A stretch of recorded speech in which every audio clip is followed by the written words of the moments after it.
أشهد أن لا إله إلا الله وحده لا شريك له وأشهد أن محمدا عبده ورسوله اللهم صل وسلم وبارك على سيدنا وحبيبنا وأسوتنا وقدوتنا وقرة أعيننا محمد صلى الله عليه وسلم وعلى آله وأصحابه ومن صار على نهجه ومن جاهد حق جهاده ومن تبعهم بإحسان إلى يوم الدين. اللهم لا سهل إلا ما جعلته سهلا وأنت تجعل الحزن إذا شئت سهلا. معاشر المسلمين والmuslimat, hafizakumullah ta'ala. Alhamdulillah, di pagi hari ini Allah tabaraka wa ta'ala memberikan kenikmatan yang sangat besar kepada kita semuanya, yang mudah-mudahan dari setiap kenikmatan yang Allah berikan kepada kita, kita pandai mensyukuri setiap nikmat tersebut. Kita pandai untuk dengan kenikmatan tersebut menjadikan sarana untuk beribadah dan kedekatan kita kepada Allah tabaraka wa ta'ala. Dan mudah-mudahan kita digolongkan hamba-hamba yang pandai bersyukur atas setiap nikmat yang Allah tabaraka wa ta'ala berikan kepada kita. Ketika seorang hamba memahami bahwa setiap apa yang ia dapatkan adalah merupakan kenikmatan dari Allah tabaraka wa ta'ala, setiap hamba memahami tentang kasih sayang Allah kepada hambanya, setiap hamba memahami bahwa segala sesuatu yang ia dapatkan lebih baik daripada orang lain, dan setiap hamba memahami bahwa setiap keadaan yang ia dapatkan itu merupakan bentuk cinta Allah kepada hambanya, maka hamba itu akan tumbuh rasa syukurnya kepada Allah tabaraka wa ta'ala. Sebagaimana dinyatakan oleh Imam Asy-Sya'bi rahimahullah, ketika aku mendapatkan satu musibah, maka aku bersyukur kepada Allah tabaraka wa ta'ala 4 kali. Pertama, aku bersyukur kepada Allah karena dengan musibah itu aku masih diberikan taufik oleh Allah tabaraka wa ta'ala, yang dengan taufiknya aku masih mengucapkan kalimat istirja, inna lillahi wa inna ilaihi raji'un. Karena berapa banyak orang-orang yang ketika mendapatkan musibah, mulutnya tidak mengatakan inna lillahi wa inna ilaihi raji'un, tetapi mulutnya mengatakan kata-kata yang murka kepada Allah, kata-kata yang tidak terima dengan takdir Allah subhanahu wa ta'ala. Maka ia bersyukur kepada Allah karena hati dan lisannya mampu mengucapkan kalimat istirja, inna lillahi wa inna ilaihi raji'un, yang dengan itu beliau Imam Asy-Sya'bi bersyukur kepada Allah, alhamdulillahilladzi ala kulli hal. Kemudian yang kedua, kata beliau, aku bersyukur kepada Allah karena Allah subhanahu wa ta'ala masih memberikan kepadaku kesabaran, dan sabar ini adalah kunci untuk mendapatkan surganya Allah. Sabar adalah meneguhkan hati untuk tetap taat kepada Allah tabaraka wa ta'ala dalam keadaan apapun, dan itulah kesabaran.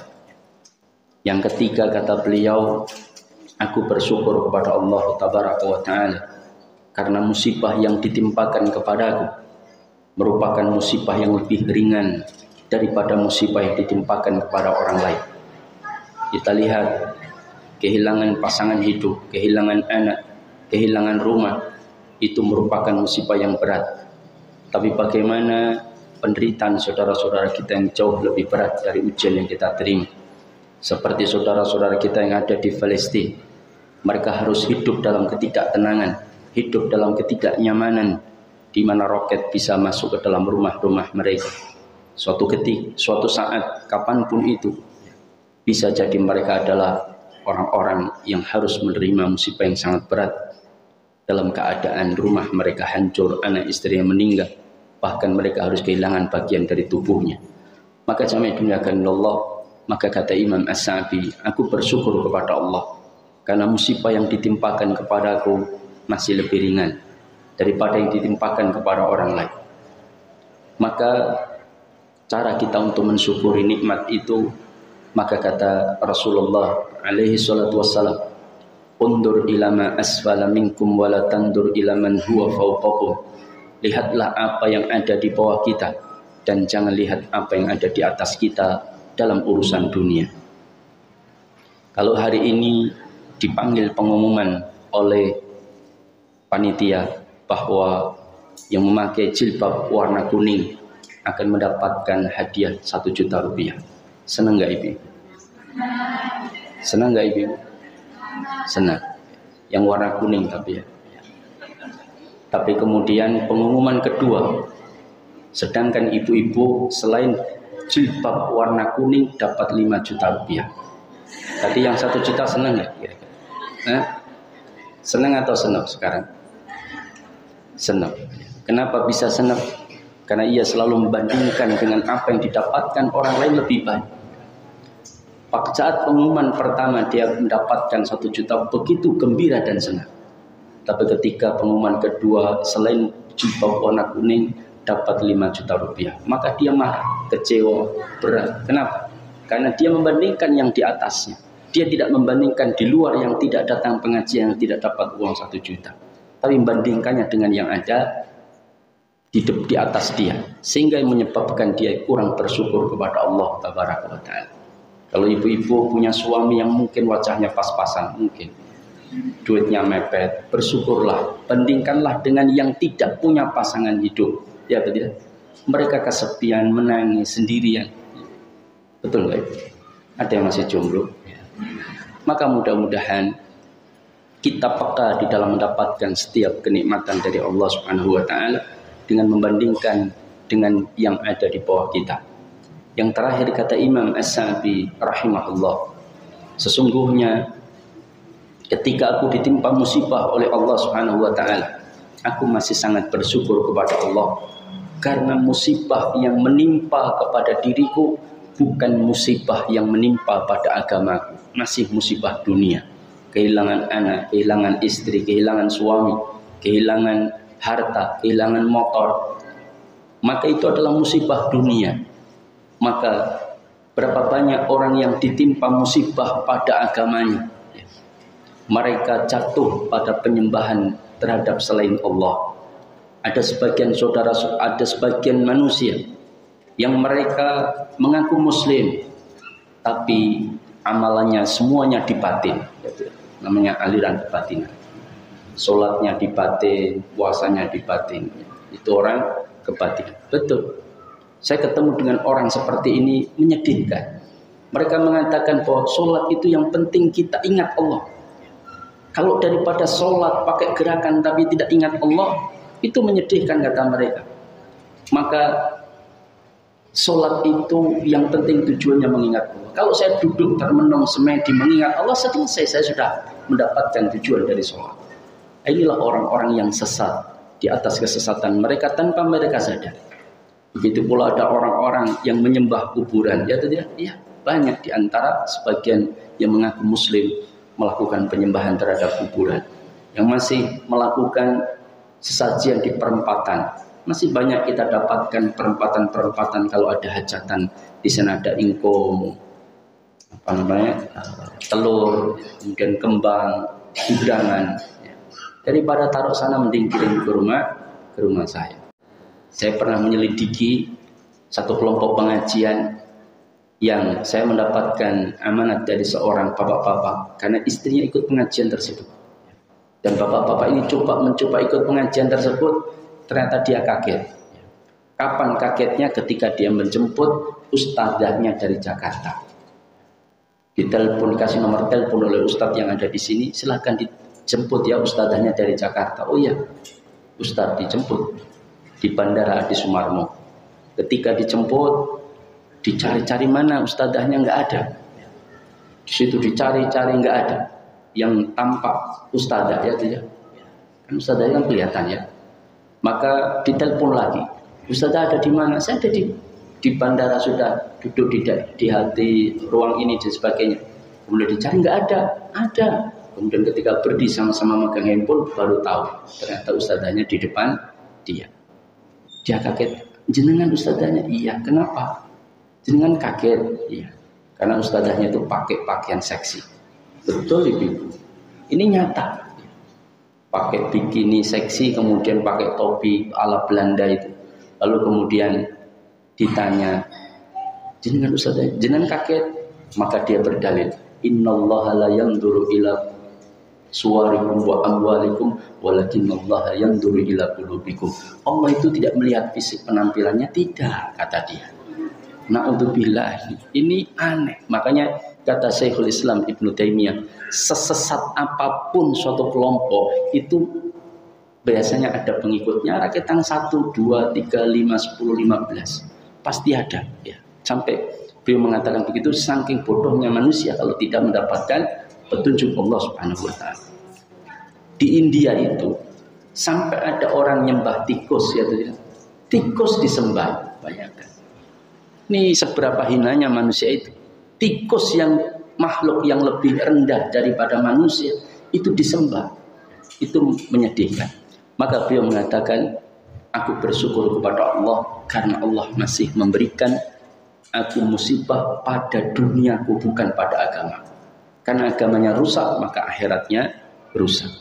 Nah, jamaah dimuliakan Allah, ini mukadimah ya. Tema kita adalah bagaimana menumbuhkan semangat di dalam beribadah kepada Allah Subhanahu wa taala. Yang pertama, ya, ada yang harus kita pahami, bahwa supaya untuk menumbuhkan semangat kita di dalam beribadah kepada Allah, bahwa waktu yang kita miliki ini betul-betul terbatas. Betul-betul terbatas. Kita harus paham, waktu yang kita miliki itu terbatas. Dan persoalannya adalah batasan waktu yang kita miliki kita tidak tahu. Betul nggak? Iya. Kalau kita tahu umur kita meninggal umur 90, bisa kita planning ya tidak? Misalkan saya tak foya-foya dulu, hura-hura seneng lah, pokoknya mungkin di berbagai tempat, Alexis ya tidak? Pasar Kembang mungkin. Pasar Kembang mana? Jogja. Kok jenengan tahu Mas? Dan saya kaget dengan cerita beliau ini. Karena beliau mengatakan begini kepada saya. Dia orang keturunan. Maksudnya bukan orang Tionghoa keturunan. Jadi campuran Jawa dengan orang Tionghoa. Dia orang kepercayaan pejabat-pejabat besar. Baik di skala Jakarta nasional maupun skala lingkup regional. Dia tinggal di kota Jogja. Dia cerita, waktu saya pernah tinggal di Jogja 3 tahun, kebetulan jadi tetangga. Nah, beliau cerita bahwa dia itu yang mencarikan untuk pejabat-pejabat, untuk orang-orang kaya, pengusaha-pengusaha, itu dia yang carikan. Pasti lewat, kemungkinan bisa lewat dia. Jadi dia hafal itu kalau lihat TV, yauman nutfah thumma yakunu 'alaqatan mithla dzalik. Thumma yakunu mudghatan mithla dzalik. Thumma yursalu ilaihi al-malak fayanfukhu fihi wa yu'maru bi arba'i kalimatin bikasbin rizqihi wa ajalihi wa amalihi wa syaqiyyun aw sa'id. Jadi ajal kita telah ditetapkan. Cuman persoalannya kita tidak tahu itu kapan ajal kita menjemput. Berapa banyak pengantin yang dikiranya akan menikmati malam pertama meninggal lebih dahulu. Ya tidak? Ya. Itu ada kisah yang menyedihkan. Ada seorang tentara kaum muslimin yang berjihad, lalu dia ketika menaklukkan satu kota wilayah yang dikuasai Romawi, kemudian ketika dia melihat ada perempuan Romawi, keturunan Romawi ini yang begitu cantik, maka dia pun terpikat datang kepada dia untuk melamar. Aku lamar kamu gimana? Wah, kamu muslim, saya Nasrani. Kamu kalau mau masuk agamaku silakan, aku akan menikah dengan. Akhirnya dia relakan, dia tinggalkan agamanya demi menikahi gadis ini. Mungkin loh ya, dalam benaknya Uskup baru gimana Islam kan itu kan, dia tak ajak masuk Islam. Dia masuk agama Nasrani. Ketika di malam pertama, kata dalam satu kisah disebutkan, dia itu naik di satu atap rumah, ya. Entah waktu itu hujan suruh menaiki gendeng apa saya nggak tahu. Pokoknya dia naik di atas lantai 2 untuk mendatangi istrinya untuk malam pertama. Ketika naik ke atas kepleset jatuh mati, lu bayangkan. sudah meninggalkan agamanya, belum merasakan madu itu perempuan mati. Ya, itu menyedihkan. Makanya mati itulah satu keadaan yang kita tidak tahu kapan akan datang kepada diri kita. Karena malaikat maut tidak pernah memberikan woro-woro kepada kita. Kalau woro-woro, maka niscaya manusia akan bersiap-siap untuk menjemput kematian mereka masing-masing. Kalaupun dia masih panjang, akan menjadikan mereka foya-foya sebelum datangnya kematian. Nah, maka inilah rahasia Allah supaya kita betul-betul mempersiapkan diri bahwa hidup kita ini terbatas. Baina sittin wa sab'in, antara 60 hingga 70 tahun. Maka kalau sekarang sudah 70 tahun mendekati, itu seharusnya sudah betul-betul nggak butuh dunia. Betul-betul nggak butuh dunia. Dia kejar itu akhiratnya. Lama kerja menyediakan Allah sebetulnya nggak 60-70. Para ulama mengatakan kalau sudah di atas 40, ya, 40 itu seharusnya orang sudah bukan waktunya lagi untuk mengejar dunia. Bukan berarti nggak boleh kita menikmati dunia, boleh, tapi sudah fokuskan untuk akhiratnya. Dia boleh kejar dunia, tetapi tujuannya adalah akhirat. Saya kejar jadi pengusaha kaya raya Ustaz, silakan, tapi tujuannya adalah bagaimana menggapai akhirat. Sekaligus ingin menikmati kekayaan itu boleh-boleh saja, ya atau tidak? Tapi yang paling utama adalah mengejar akhirat. Karena waktu ini tidak tahu kapan akan habis dari diri kita masing-masing. Lama kaca menyediakan Allah, ini tentang waktu.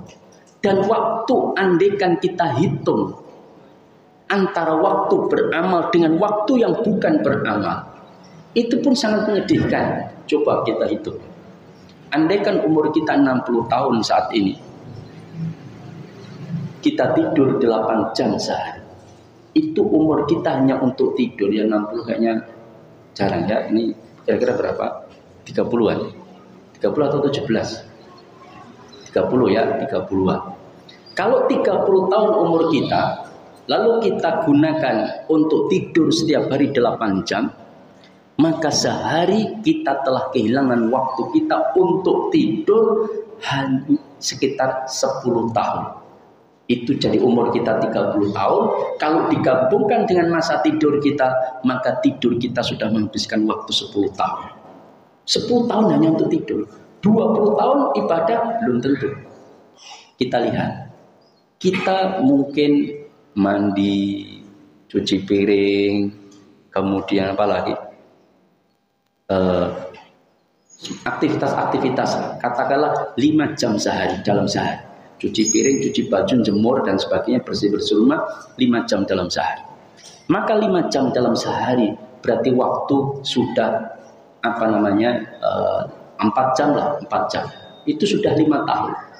Jadi waktu yang kita gunakan untuk tidur 10 tahun, waktu untuk cuci baju macam-macam itu sudah 5 tahun. Berarti 15 tahun. Lalu belum lagi waktu untuk megang HP, nonton TV. Ya tadi berapa jam kira-kira? Berapa jam? 4 jam misalkan. 4 jam. 5 tahun lagi. Ya atau tidak? 5 tahun berarti 20 tahun. Waktu untuk amal dunia saja. Sedangkan 10 tahun, apakah waktu kita gunakan ibadah? Mari kita lihat, sholat saja. Kita sehari hanya butuh waktu setiap sholat 10 menit misalkan. 10 menit kali 5, 50 menit. Katakanlah 1 jam sholat. 1 jam sehari. Dari 24 jam. Kalau 1 jam sehari, kira-kira berapa tahun? Bayangkan, waktu amal ibadah kita dengan waktu dunia kita jauh lebih banyak. Makanya kata para ulama, rugi betul orang yang tidak menjadikan waktu tidurnya, waktu bekerjanya, apalagi bekerja 8 jam, ya tidak 10 tahun lagi bekerja 8 jam. Nah, maka waktu yang kita gunakan segala macam aktivitas dunia itu, kalau tidak bernilai ibadah, maka bangkrut orang tersebut. Kenapa? Ya karena waktu ibadahnya itu sedikit, sholat, puasa mungkin, ya, maka itu kecil. Maka jadikan waktu tidur kita, waktu bekerja kita, waktu kita melakukan aktivitas memasak, ibu-ibu semuanya, cuci piring, nyapu dan sebagainya, semuanya diniatkan mencari keridhaan Allah. Karena Allah yang memerintahkan itu semua agar menyenangkan anak-anak dan suami atau menyenangkan istri dan anak-anak dalam rangka mencari keridhaan Allah, maka semua apa yang diupayakan itu akan bernilai pahala di sisi Allah, bernilai ibadah di sisi Allah. Itulah orang-orang yang cerdas. Maka hal yang pertama akan membuat kita semangat dalam beribadah, kita harus tahu bahwa ajal kita telah ditetapkan. Kita tidak tahu kapan umur kita akan berakhir. Maka kalau itu kita tahu bahwa kita tidak tahu ajal kita sampai kapan, maka tentunya kita akan lebih bersemangat dalam beribadah. Makanya Rasulullah mengatakan, orang yang paling cerdas, orang yang paling cerdas di antara kalian, ulaika humul aqyas, orang yang paling cerdas itu aktsaruhum lil mauti dzikra, orang yang paling banyak mengingat kematian. Ini yang kedua. Jadi yang pertama tadi kita harus paham bahwa umur kita ini dibatasi.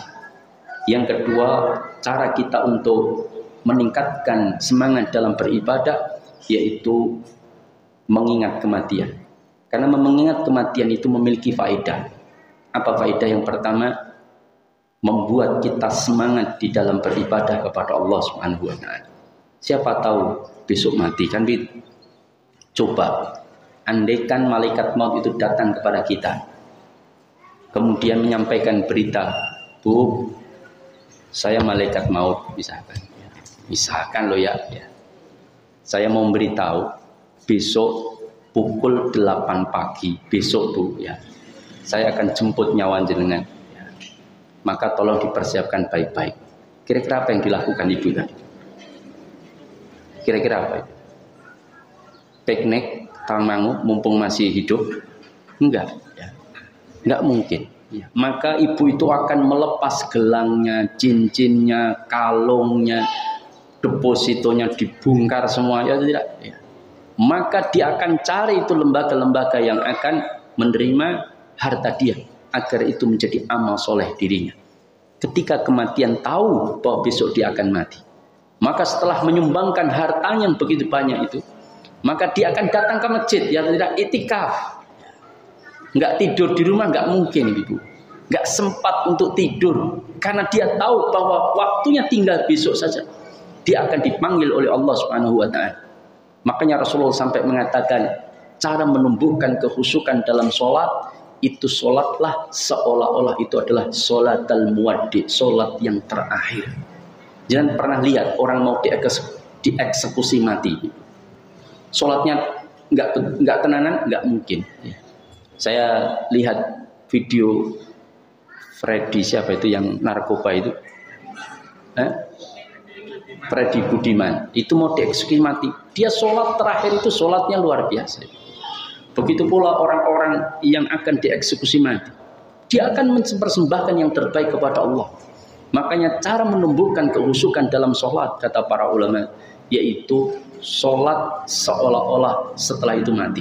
Maka dia akan mempersembahkan sholat yang terbaik. Nah sama, ketika seorang diberitahu bahwa besok akan mati, dia akan mempersembahkan yang terbaik. Dia akan datang ke masjid Allah untuk betul-betul semangat dalam beribadah, iktikaf, ngaji, zikir, istighfar, taubat, sholat sunnah. Kalau sholat sunnah misalkan jam 8 sampai jam 12, jam setengah 12, maka dia akan lakukan itu sholat sunnah, duha, terus menerus tanpa henti.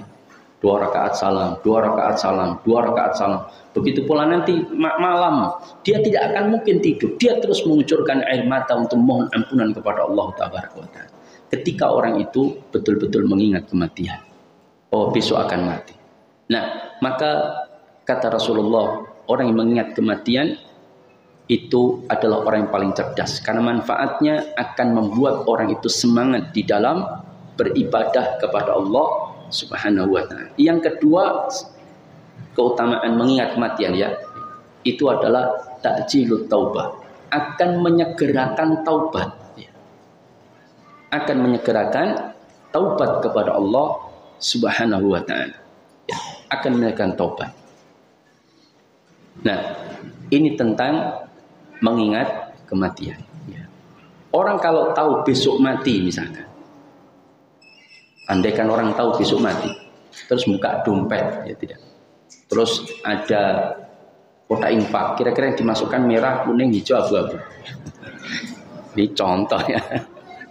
Lah maka jamaah dimuliakan Allah, maka itulah orang-orang yang akan tumbuh semangatnya dalam beribadah kepada Allah, yaitu dengan memperbanyak mengingat kematian. Aktsaruhum lil mauti dzikran, mengingat kematian. Ini cara menumbuhkan kita semangat dalam beribadah kepada Allah. Yang ketiga, gimana cara menjaga semangat dalam beribadah kepada Allah? Ingat, para ulama menyampaikan satu kaidah.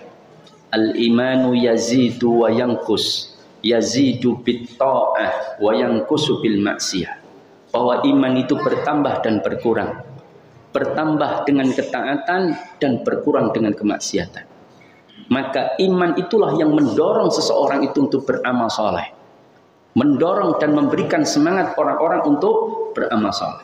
Maka bagaimana caranya kita itu tumbuh semangat kita dalam beribadah kepada Allah?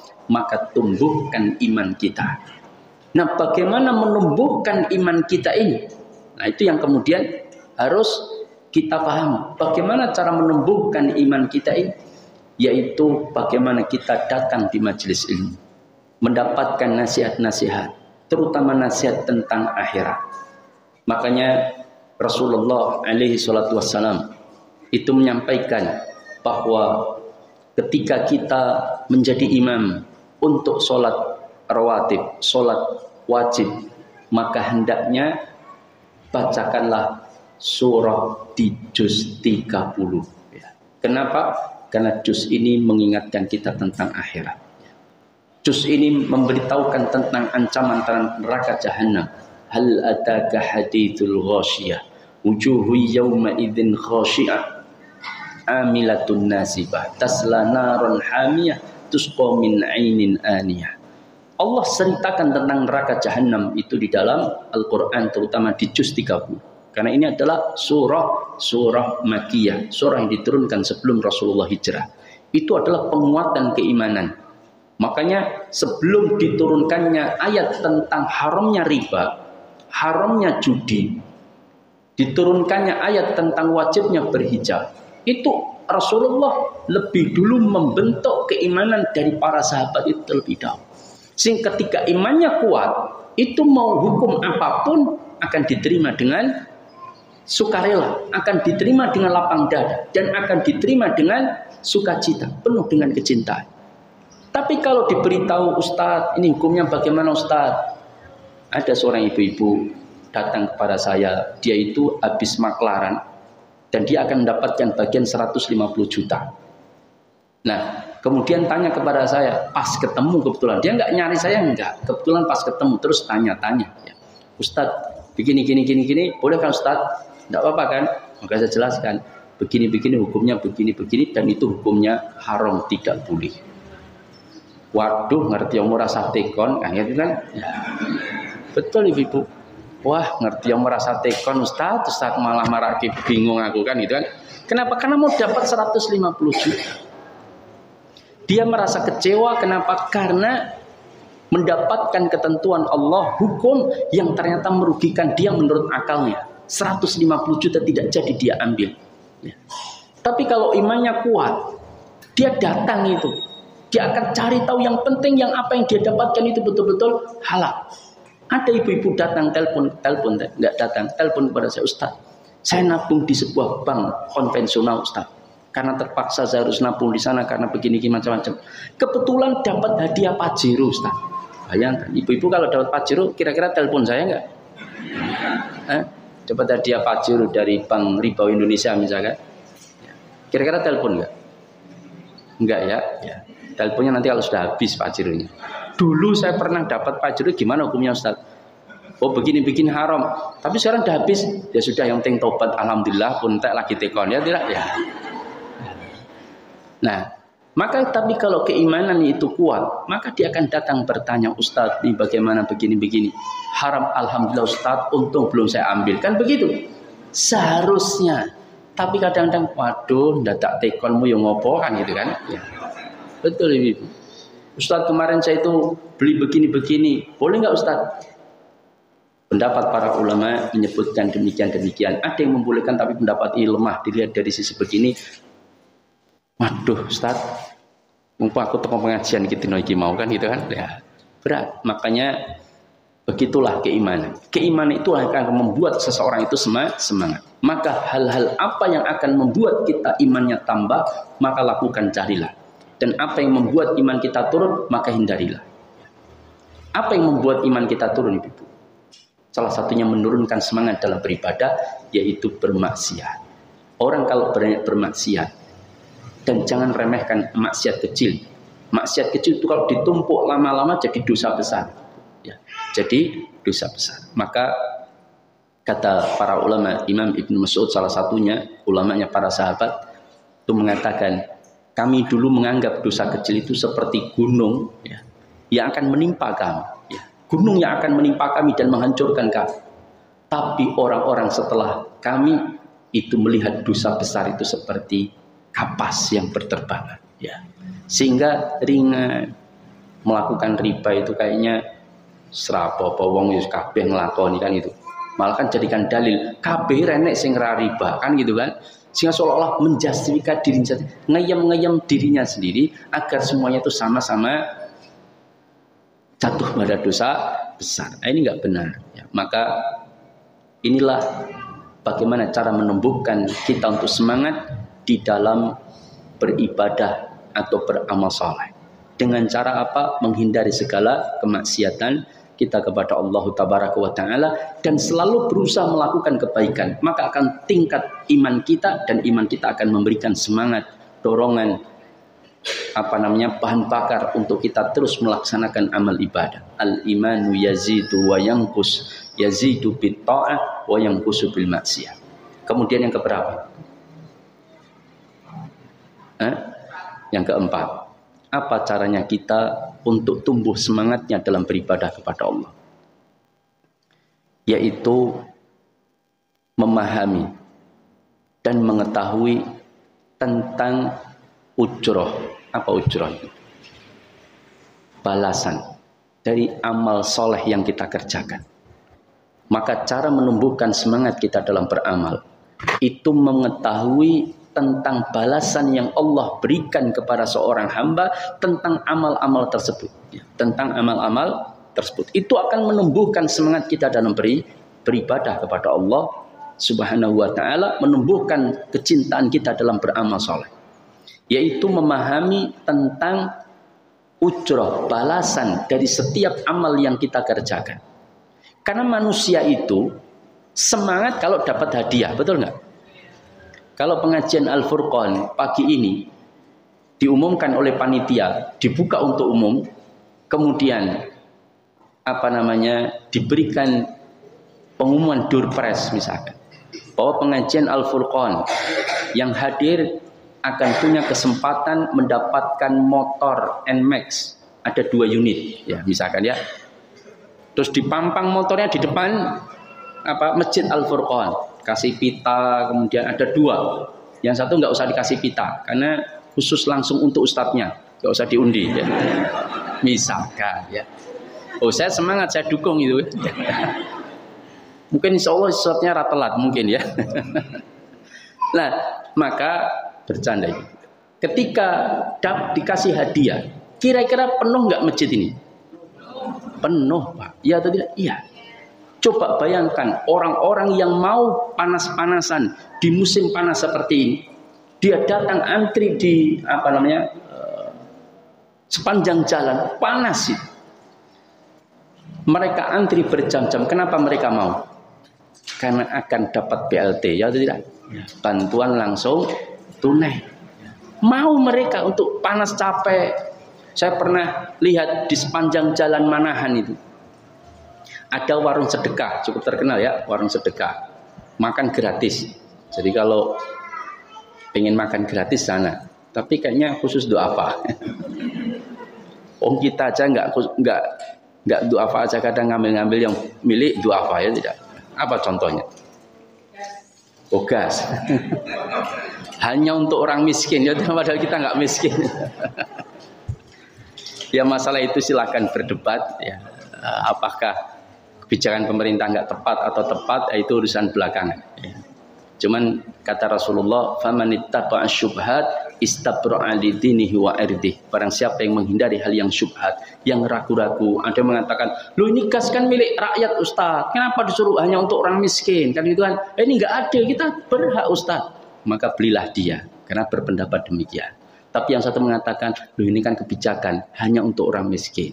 Kalau begitu beasiswa untuk orang miskin juga ambil sekalian, ya tidak? Kan sama-sama kebijakan. Ya tidak? Ya. Maka itu yang kemudian menjadi ranah perdebatan. Tapi ya monggo silakan. Ya. Saya pernah menyampaikan ini, langsung ada pemilik warung itu gasnya dirubah semua. Jadi gas dari gas hijau melon itu dijual semuanya. Lama-kelamaan pindah lagi. Mungkin dapat pendapat baru. Ya. Tapi ya monggo silakan. Itu sikap masing-masing. Ya, saya hanya menyampaikan saja. Nah. Maka kenapa mereka bersemangat dalam melakukan amal itu? Karena ada hadiahnya. Makanya Rasulullah sampai mengatakan, andaikan ya. Andaikan orang itu tahu bahwa keutamaan shaf yang paling depan dan sholat di masjid bagi kaum laki-laki yang wajib, maka mereka akan datangi shaf yang paling depan di masjid meskipun dengan merangkak. Loh, bayangkan. Artinya dia tidak sanggup berjalan kecuali dengan merangkak. Itu akan mereka lakukan jika mereka tahu bahwa shaf paling depan dan di masjid itu punya keutamaan yang mereka dapatkan nanti di yaumul akhir. Tapi malah kebanyakan itu saya sedih betul. Saya kalau khutbah Jumat lihat ketika saya sudah naik di atas mimbar mau mengucapkan salam atau habis mengucapkan salam, saya lihat ada bapak-bapak duduk di yang paling belakang, padahal di sini masih kosong. Itu saya nasihatkan betul. Bagaimana Anda bisa duduk di sana? Kalau jenengan tahu keutamaan shaf yang paling depan. Wong Rasulullah mengatakan, andaikan mereka tahu tentang keutamaan shaf yang paling depan, mereka akan mendatangi meskipun dengan merangkak. Meskipun dengan merangkak, bayangkan. Andaikan dia stroke lempoh ya, tapi dia bisa merangkak sedikit demi sedikit untuk mendapatkan shaf yang paling depan, mendatangi masjid Allah dan duduk di shaf paling depan, maka mereka akan pasti lakukan. Coba kalau diumumkan bagi siapa yang datang ke kelurahan tidak bisa diwakili, cap jempol langsung dapat 5 juta. Kira-kira itu yang stroke datang nggak? Datang, Pak. Betul itu. Nduk kene nduk panggil anaknya lek kene bapak pokoknya terkeh kan gitu kan melaku sidik-sidik rapopo sing penting iso entuk 5 juta. Iya atau tidak? Iya. Itu 5 juta dikejar. Bahkan yang sakit parah stroke enggak bisa ngapa-ngapain bawa bapak pakai ambulan yang perlu 5 juta kok kelongnya ambulan cek 200 ya. Dikurang 200 masih sekian. Oh, masih untung. Ayo cepat-cepat datang ke sana. Akan lakukan. Kenapa? Karena dapat 5 juta rupiah. Ini akhirat balasannya dilipat gandakan jauh lebih baik. Tapi banyak orang yang tidak semangat. Makanya kata Imam Ibnu Qayyim Al-Jauziyah, dalam beribadah kepada Allah itu harus menumbuhkan 3 sifat supaya semangat dalam beribadah. Supaya semangat. Salah satu sifatnya itu adalah apa itu? Roja, mengharap balasan dari Allah Subhanahu wa taala. Dan untuk semangat dalam meminta balasan, kita tahu apa sih balasan yang Allah berikan. Oh, ternyata membangun masjid, Allah akan bangunkan rumah di surga. Maka dia akan semangat dalam membangun masjid. Tapi ingat, amal soleh, pahala, itu tidak hanya didasarkan pada konteks satu amal itu akan dapat balasan begini-begini, tidak. Tapi ada pengaruh-pengaruh yang lain, paham? Contohnya, kebutuhan dari orang yang diberikan. Karena begini, kadang-kadang ini pengalaman ya sebagai pengurus yayasan. Ada pengurus lain cerita sama saya, Ustadz, kita galang dana itu kalau bukan masjid agak susah, ya atau tidak? Ya. Misalkan bangun asrama, padahal asramanya nggak punya, santrinya susah misalkan. Tapi kemudian kalau urusan masjid semangat dia dalam menyumbang. Tapi kalau urusan asrama aku tak masjid duai. Padahal salah satu pertimbangan amal itu akan dia dapatkan besar itu adalah kebutuhan orang yang dibantu. Makanya semakin dia butuh semakin besar pahalanya. Paham? Membangun satu amalan besar itu bisa bernilai kecil dan satu amalan kecil bisa bernilai besar. Jangan pernah mendapatkan kisah Abu Soyyad yang mimpinya dibenarkan oleh Rasulullah SAW. Abu Soyyad ini seorang miskin. Dia satu ketika mengadu kepada gurunya, wahai guru, saya itu anak istri saya kelaparan. Lapar, hari ini mereka lapar dan saya belum mendapatkan makanan. Kayaknya nggak ada di model kita ya. Berasnya sak karung ya. Nah, maka saya doakan, saya ingin bekerja mencari makanan mencari rezeki untuk berikan makanan untuk anak istri saya. Maka kata gurunya, ya aku doakan engkau. Maka mengangkat kedua tangan gurunya didoakan Abu Soyyad. Maka kemudian ketika sudah didoakan, gurunya mengatakan kamu cari ikan saja di air. Di darat nggak mungkin ikan ya. Ikan cari di air, maksudnya di laut atau di danau. Maka kemudian carilah dia. Setelah dapat ikan, dijual, karena kalau dimasak nggak punya kompor, nggak punya bahan bakar dan sebagainya. Maka dia jual ikan itu, dapatlah 2 roti yang enak. Satu roti dengan rasa keju, yang satu madu atau apa, saya lupa dalam riwayat tersebut. Kemudian 2 roti enak ini dibawa ke gurunya satu. Wahai guru, ini kuhadiahkan satu kepadamu karena doamu ini saya mendapatkan rezeki hari ini. Maka kata gurunya, tidak, ini rezekimu. Kalau coba yang doa itu saya untuk diri saya, belum tentu mungkin diterima. Maka karena saya mendoakan kamu, itu sudah menjadi rezeki kamu. Bawa pulang itu makan. Dibawa itu pulang 2 roti itu, sampai di tengah jalan ada seorang perempuan dan anaknya perempuan yang masih kecil, itu kelaparan. Wajahnya, mukanya, itu sangat kelaparan kelihatan. Maka dia melihat roti yang dibawa Abu Soyyad ini. Maka kemudian mungkin melet-melet barang kan ya, karena akhirnya diberikanlah roti itu. Abu Soyyad merasa kasihan dan kemudian dia ingat kepada Allah tentang ithar, yaitu mendahulukan orang lain. Maka kemudian diberikan 2 roti itu kepada perempuan tersebut dengan niat mengharap keridhaan Allah Subhanahu wa taala. Ketika diberikan roti itu, selesai diterima, dimakan, maka anak itu tersenyum bahagia. Betul-betul tersenyum bahagia karena dia mendapatkan roti yang belum pernah dia makan seenak itu. Maka kemudian dia terima kasih, maka Abu Soyyad pun nggak berani pulang ya, karena istrinya kelaparan. Maka kemudian dia bekerja di pasar. Sampai di pasar dia tawarkan tenaganya, angkat-angkat apa, pokoknya tolong pekerjakan saya dan berilah upah, yang penting kami dapat makan untuk anak istri saya. Maka baru menawar-nawarkan, tiba-tiba ada yang memanggil, Aina Abu Soyyad, Aina Abu Soyyad, di mana Abu Soyyad? Maka orang-orang menunjuk, itu Abu Soyyad. Didatangi, betulkah Abu Soyyad? Iya. Kamu anaknya si Fulan, Ibnu Fulan? Iya betul. Alhamdulillah, kata orang itu, hari ini aku bisa lega hatiku karena aku punya utang dengan bapakmu ya. Maka hari ini aku bisa ketemu dengan dirimu, ahli warisnya, karena bapakmu telah meninggal. Maka aku berikan harta 70.000 dirham. Lu bayangkan, 70.000 dirham, 10 dirham itu setara 1 kambing harga 3 jutaan kalau sekarang. Kalau 70.000 berarti 21 miliar. Sugih tidak? Sugih ya tidak?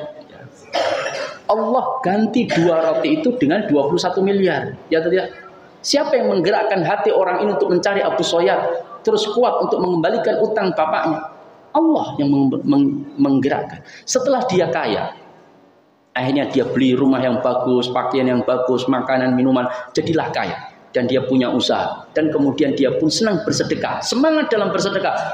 Butuh duitnya 1.000 dirham, butuh duit 500 dirham. Ada semangat, dia senang dalam bersedekah. Nah, satu ketika dia tertidur bermimpi. Dalam mimpinya dia berada di depan mizan, timbangan, 2 daun timbangan. Satu keburukannya, satu kebaikannya. Ketika ditimbang, ternyata keburukannya lebih banyak. Lebih banyak sedikit, jomplang begitu. Ini kebaikannya kurang. Maka Abu Soyyad protes, di mana sedekah saya? Aina sedekahti? Di mana sedekah? Karena di timbangan kebaikan ini nggak ada. Maka malaikat mengatakan, ya aku akan masukkan. Maka dimasukkan ribuan dirham yang pernah dulu disedekahkan. Dimasukkan. Ternyata bergerak cuma sedikit. Hampir rata. Abu Soyyad lemes. Amalnya tinggal sedekah itu dimasukkan, ternyata nggak mampu jomplang sampai menurunkan kebaikannya. Menurunkan maksudnya memberatkan kebaikannya. Maka malaikat tadi dalam mimpinya itu mengatakan, ya Abu Soyyad, masih ada 2 roti yang belum kumasukkan. Apa kata Abu Soyyad? Bagaimana 2 roti bisa memperberat timbangan saya? Sedangkan puluh ribu dirham itu nggak mampu memperberat, hanya bergerak sedikit. Kata malaikat, lihatlah dulu wahai Abu Soyyad. Maka dimasukkan 2 roti itu. Setelah dimasukkan, maka langsung jeglek begini. Maka setelah jeglek, Abu Soyyad heran, bagaimana 2 roti itu bisa mengalahkan ribuan dirham? Tunggu dulu, masih ada lagi. Apa? Senyuman anak perempuan kecil itu yang telah engkau buat. Maka dimasukkan, makan jeglek lagi. Maka timbangan kebaikan sangat besar. Maka heran, kenapa wahai malaikat? Kenapa amal saya begitu berat pada 2 roti ini? Maka disebutkan, karena ketika kau menyumbang 2 roti ini, kamu betul-betul mengingat Allah. Engkau betul-betul mengharap Allah Subhanahu wa Ta'ala. Tingkat kualitas keikhlasanmu yang baik. Yang kedua, orang ini sedang membutuhkan, paham? Orang ini sedang membutuhkan. Maka kadang-kadang terus penting masjid, padahal dekatnya ada masjid, ya tidak? Nah, kurang memperhatikan kemaslahatan. Nah, ini yang kadang-kadang kurang diperhatikan oleh orang-orang yang dalam beribadah itu. Yang kedua, kata hal yang membuat puluhan ribu dirham itu ringan diberikan pahala oleh Allah, karena engkau dalam menyumbang itu semangat dalam menyumbang itu ada orang kalau mau maaf ya, kalau nyumbang itu semangat itu kayak ada kebanggaan, paham? Nah, itulah yang menurunkan kualitas dalam pahala yang didapatkan. Apalagi membangun sebuah masjid itu dengan kemegahan, lalu bangga atas itu, lalu ketika ada orang yang membuat masjid baru yang lebih bagus, dia ingin membuat lebih bagus dari dirinya. Semangat dalam beribadah untuk mengalahkan amal orang, dan dia lupa dengan niat karena Allah Subhanahu wa Ta'ala. Ini yang kemudian menurunkan kualitas dalam beramal. Apalagi untuk kebanggaan, ya atau tidak? Itu bisa menghilangkan amal soleh yang dia kerjakan. Amal soleh yang dia kerjakan. Maka jamaah dimuliakan Allah, inilah pahala. Jika seseorang itu memahami setiap pahala yang Allah Subhanahu wa Ta'ala berikan dalam amal soleh, maka itu orang akan membuat semangat dalam beribadah kepada Allah Tabaraka wa Ta'ala. Yang keberapa? Kelima. 5 atau 6? 5. Ya. Memahami tentang hakikat adab Allah Subhanahu wa Ta'ala. Ya. Kita paham bahwa adab Allah itu sangat berat. Kita kenali tentang neraka jahanam dan adab-adab yang ada di dalamnya. Kita kenali tentang adab kubur yang ada di dalamnya. Sampai Rasulullah mengatakan, gada, tahu gada? Gada itu palu ya, palu besar. Yang dipukulkan kepada orang yang di alam barzakh untuk disiksa. Itu andaikan mengenai sebuah gunung, maka gunung hancur. Sekarang bisa bayangkan, gunung sebesar itu bisa hancur dengan palu gada yang digunakan untuk menyiksa seorang yang berada di alam barzakh. Bagaimana sakitnya itu menimpa pada diri seseorang. Maka na'udzubillahi min dzalik, na'udzubillahi min adzabil qabr. Mudah-mudahan Allah menjauhkan kita dari azab kubur. Dan kalau kita tahu bahwa membaca, mentadaburi dan berusaha mengamalkan surah Al-Mulk itu bisa mencegah adab kubur, maka kita tidak akan mungkin meninggalkan surah Al-Mulk untuk kita jadikan dia sahabat kita.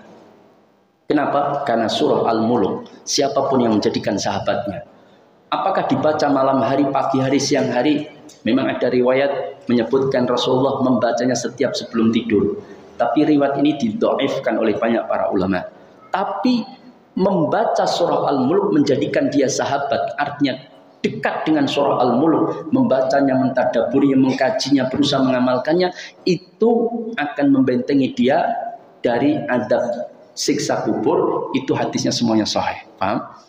Sehingga para ulama mengatakan silahkan mau diamalkan sebelum tidur boleh, dibaca sebelum tidur boleh, bangun tidur juga silakan, siang hari juga silakan, malam juga silakan, pokoknya tidak ada ketetapan. Tapi kalau menjadikan dia sebelum tidur, karena ada hadis meskipun dhaif paling tidak lebih menguatkan daripada waktu yang lain juga tidak mengapa. Tapi hadis ini harus diyakini adalah dhaif, kecuali dia mengambil pendapat yang mensahihkannya. Wallahu taala a'lam shawab. Intinya pengetahuan kita tentang adab Allah itu menjadikan kita semangat dalam beribadah. Makanya Rasulullah mengatakan apa? Lau ta'lamuna ma a'lam la dhahiktum qalilan wa la bakaitum katsira. Andaikan kalian itu tahu apa yang aku ketahui, la dhahiktum qalilan, maka kalian akan sedikit tertawa, wa la bakaitum katsira, dan betul-betul kalian akan banyak menangis. Kenapa Umar bin Khattab sampai pipinya itu ada bekas cekungan air mata. Lu bayangkan seberapa banyak air mata itu tercurah pada mata Umar bin Khattab. Jadi pipinya itu ada bekas aliran air mata. Kalau kita juga sama, kurang tidur itu ya. Nah, maka ini Umar bin Khattab. Abu Bakar itu setiap menjadi imam nangis. Umar itu sampai disebutkan oleh sahabatnya, aku berada di belakang, barisan paling belakang ketika menjadi makmumnya Umar, Amirul Mukminin, dan aku mendengar tangisan Umar bin Khattab seperti air yang mendidih. Ya, bayangkan. Itu Umar bin Khattab radhiyallahu taala anhu. Makanya kalau kita membaca Al-Quran tidak pernah menangis, atau membaca ayat-ayat Quran tentang neraka misalkan, adaban alima, adaban syadid, kemudian kita tidak menangis, maka tangislah diri kita. Berarti ada masalah dengan hati kita. Lah maka jamaah Allah, kata para ulama bahwa Allah tabaraka wa taala menyebutkan tentang ciri-ciri penghuni surga Allah. Apa itu?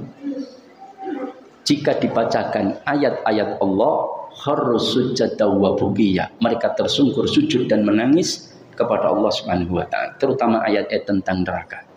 Maka supaya kita semangat dalam beribadah, kita tahu betapa mengerikannya adab Allah Subhanahu wa taala, maka itu menjadi penopang untuk kita bersemangat di dalam beribadah kepada Allah. Yang terakhir, karena sudah jam 8:10. Apa yang membuat kita semangat dalam beribadah? Dan inilah ruhnya dalam beramal saleh. Apa? Apa kira-kira? Apa yang kita tumbuhkan agar kita semangat dalam beramal saleh? Dan ini adalah ruhnya dalam beribadah. Apa? Iya, mahabbatullah, kecintaan kita kepada Allah. Kenapa orang tua itu semangat dalam bekerja? Kenapa bapak-bapak di samping ini semangat dalam bekerja? Jangan semangat ya, kerja. Semangat ya. Kenapa? Karena kecintaan kepada istri dan anak-anaknya. Ya atau tidak? Kenapa ibu itu susah payah mengandung, melahirkan, sampai senam hamil, sampai memperhatikan gizi anak? Kenapa? Mereka mau melakukan itu karena kecintaan dia kepada anaknya. Kenapa orang tua semangat banting tulang demi masa depan baik anak-anaknya? Maka semangat dalam melakukan satu amal itu adalah kecintaan, karena ruh kecintaan yang ada dalam diri seseorang. Maka orang kalau tidak cinta nggak mungkin mau beramal. Kenapa anak muda mau rela-rela hujan deras, nggak ada motor, sampai direwangi pinjem motor tetangga, ya tidak? Untuk pergi malam-malam, hujan jam 9 malam, deras petirnya menyambar, untuk apa? Jemput pacarnya, ya tidak? Ya. Kalau jemput ibunya semangat? Enggak, ya tidak. Karena lemahnya kecintaan mereka kepada ibunya. Tapi pacar mau. Direwangi jemput, ya tidak? Diantarkan ke rumahnya. Kenapa? Karena kecintaan itulah yang membuat dia semangat dalam beramal. Maka orang untuk menumbuhkan kecintaannya kepada Allah, maka harus mengetahui tentang Allah. Makanya ma'rifatullah, mengenal Allah, itu akan menumbuhkan kecintaannya dia kepada Allah Tabaraka wa Ta'ala. Ini barangkali berapa? 6 ya? 6 atau 7? 6 hal-hal yang membuat kita semangat dalam beribadah. Terakhir 7 biar ganjil, kan Allah suka yang ganjil ya? Maka yang ketujuh, hindari harta yang haram. Karena harta haram itu salah satu penyebab rusaknya hati, yang itu menyebabkan kita lemah dalam beribadah kepada Allah, lemah dalam bersemangat dalam beramal saleh. Itu karena banyaknya harta haram yang masuk ke dalam diri kita. Ya.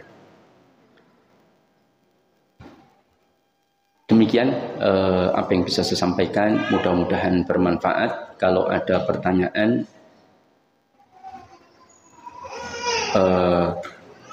silakan untuk ditanyakan. Ada? Monggo silakan.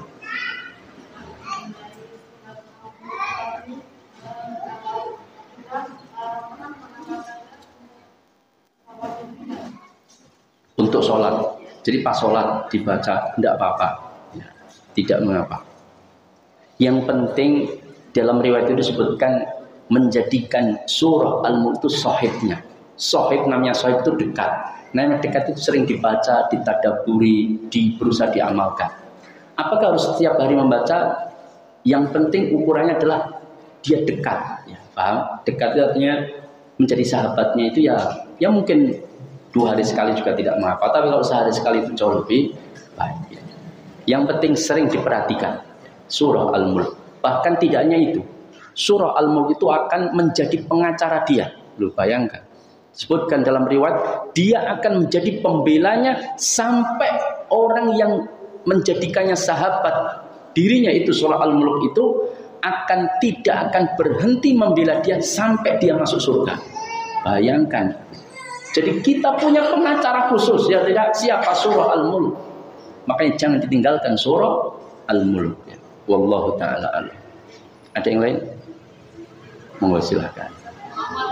Oh iya, boleh.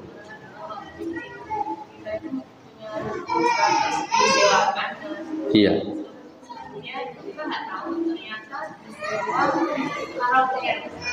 Karaoke.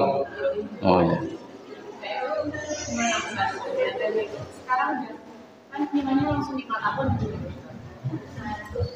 Iya.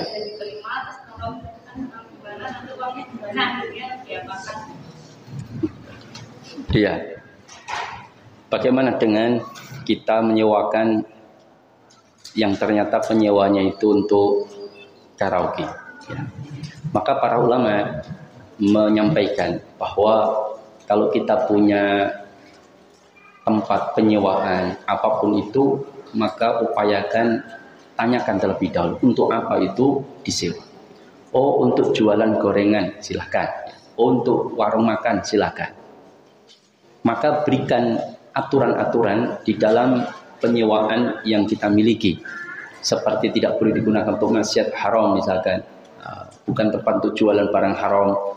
Bukan untuk tempat untuk melakukan praktek haram. Nah, itu ditentukan. Supaya tidak terjadi hal yang demikian. Kalau sudah terjadi bagaimana Ustaz? Dulu kita nggak tanyakan, dia yang penting mau nyewa selama 5 tahun. Sudah dibayar. Kalau bisa dibatalkan ya. Kalau bisa. Dikembalikan mas, nggak jadi mas. Kita batalkan karena jangan pakai hal seperti ini, maka kami batalkan. Kalau bisa dibatalkan, batalkan. Itu lebih baik. Ya. Dan lebih selamat. Kalau nggak bisa, ya resiko memang. Berarti kita ikut membantu kemaksiatan. Ya. Nah, kemudian bagaimana dengan uangnya? Ini khilaf dalam masalah ini. Kalau ragu-ragu, sumbangkan saja. Ya, kalau ragu-ragu. Ini jawaban yang bisa saya sampaikan ya. Ya. Kalau ragu-ragu.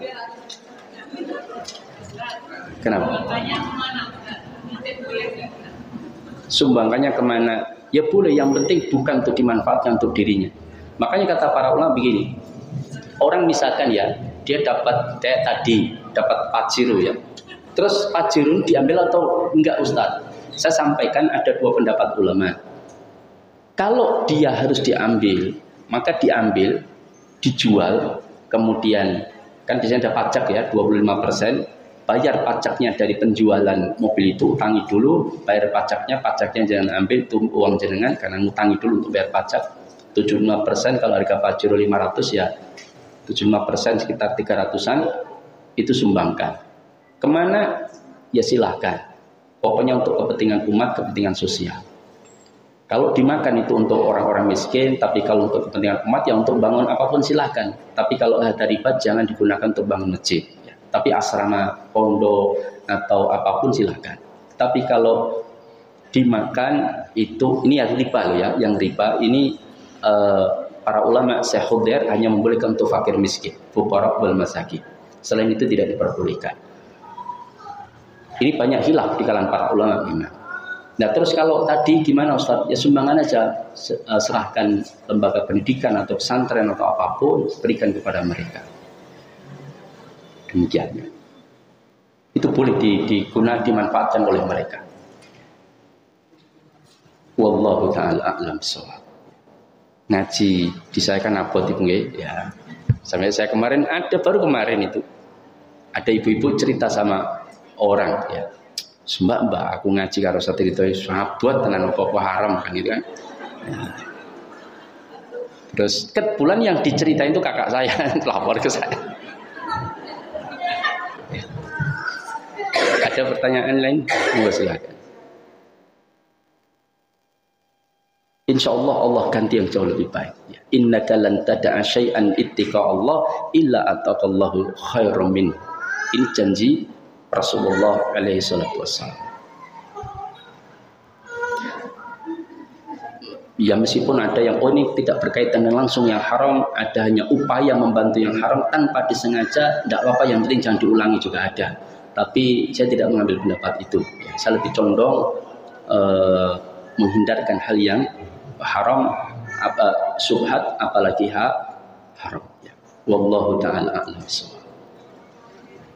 Masalah karaoke itu bagaimana hukumnya? Ini panjang. Ini panjang. Ini perdebatan antara hukum musik ya. Dalam pandangan para ulama ini nanti pembahasannya panjang ya. Tapi intinya seperti itu. Tapi kalau karaoke di Indonesia itu rata-rata gimana? Misalkan di dalam karaokean Allahumma sholli ala Muhammad gitu, di karaokean enggak ya?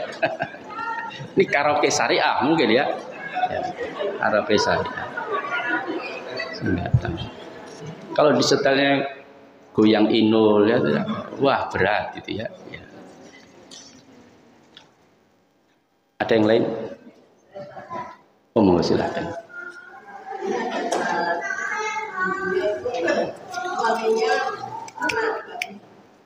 Peternak babi.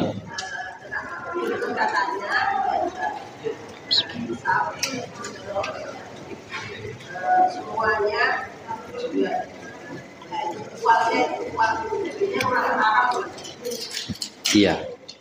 Bagaimana hukum tentang orang yang ternak babi tadi? Apakah hasilnya haram? Tentu menjual babi itu hukumnya haram. Hasilnya pun haram.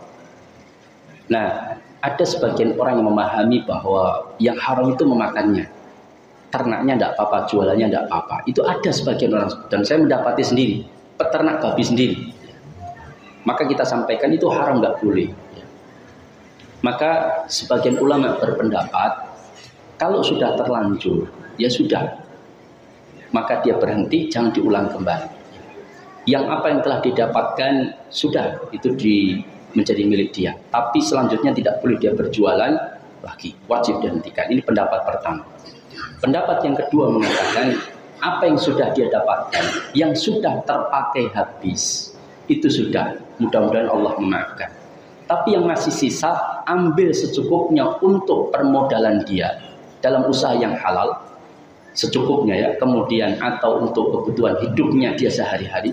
Kalau itu memang nggak memungkinkan kecuali harta dari sisa itu, sisanya sumbangkan. Ini pendapat yang kedua. Pendapat yang paling keras ya, paling paling ketat, ketika dia masih mendapati harta yang seperti itu ya, dia cukup untuk memenuhi kebutuhan hidup pokoknya, lainnya sumbangkan yang masih sisa. Ini pendapat yang paling ketat ya. Wallahu ta'ala a'lam bishawab. Ya, setiap orang punya sikap hukum dalam mengambil pendapat para ulama seperti ini. Demikian. Yang lain cukup ya, bapak-bapak nggak tanya? Takut malah tahu ya. Serasa tikon Ustaz, malah ratikon ini tenang malah ya. Monggo silakan.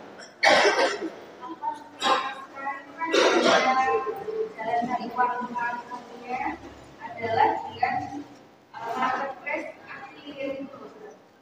Jadi sistemnya itu kayak kita iklan itu loh, ada juga bagus cuma ACV. Nanti kita dapat misalkan kalau ada orang muslim atau tulis dari Indonesia. Nah kayak itu gimana? Iya. Pertama, hukum samsarah maklar itu hukumnya boleh. Saya belum mendapatkan penjelasan dan saya meneliti tentang affiliate itu modelnya seperti apa. Karena ada sebagian saya mendapatkan fatwa, ada sebagian memfatwakan bahwa akad itu jualah. Saya pribadi belum memahami betul secara detail tentang sistem dalam affiliate. Jadi saya tidak berani menjawab apakah boleh atau tidak. Tapi kalau secara penjelasan singkat yang pernah saya dapatkan dari seseorang, itu kalau model seperti itu ya boleh-boleh saja Mas saya sampaikan. Kalau seperti itu, tapi betul affiliate seperti yang dijelaskan oleh beliau, nah saya tidak tahu. Makanya secara hukum, karena saya belum pernah mendalami tentang model affiliate yang terjadi. Mohon maaf, saya pernah ditanya tentang just tip, ya. Lalu saya diminta penjelasan. Dia sampaikan, begini Ustaz, saya kan baru di luar negeri. Terus dia minta tolong membelikan kepada saya barang, terus saya belikan. Nah saya dapat upah yang disepakati, nanti setiap item barang saya 50.000. Nah maka saya belikan beberapa item barang, saya dapat upah. Boleh nggak seperti Ustadz? Ya boleh. Dia ngasih uang ke jenengan untuk membelikan satu barang di luar negeri, di Singapura misalkan atau di Nigeria. Kemudian setelah dapat barang, jenengan dapat tips dari dapat ujroh upah atas sesuatu yang disepakati, boleh. Ternyata orang ini mengatakan, oh ya kan Justin itu boleh kata Ustaz Ridho. Nah, padahal saya mengatakan bahwa kalau seperti itu boleh, paham? Ternyata Justin itu lebih difahami adalah si yang dititipati ngutangi dulu. Sopo gelem barangnya tak utangi sih, tapi aku njaluk. Nah, berarti terjadi utang dan ujroh jual beli manfaat, yaitu ijarah. Maka para Rasulullah mengatakan la yahillu salafun wa bai. Utang piutang tidak boleh digabungkan dengan jual beli, dan ujroh itu jual beli manfaat, maka tidak diperbolehkan. Nah ini tergantung dari penjelasan yang bertanya. Makanya kalau ada yang bertanya, saya suruh menjelaskan dulu itu gimana mekanismenya. Begini-begini Ustaz, kalau begitu boleh, tapi kalau aslinya seperti apa kan saya nggak tahu. Paham ya? Nah maka coba nanti saya pahami dulu tentang affiliate. Wallahu ta'ala a'lam shawab. Kayaknya cukup ya. Ya, demikian yang bisa saya sampaikan. Aku qouli hadza wa astaghfirullah wa lakum innahu huwal ghafurur rahim. Subhanakallahumma wa bihamdika asyhadu an la ilaha illa anta astaghfiruka wa atubu ilaik. Assalamualaikum warahmatullahi wabarakatuh.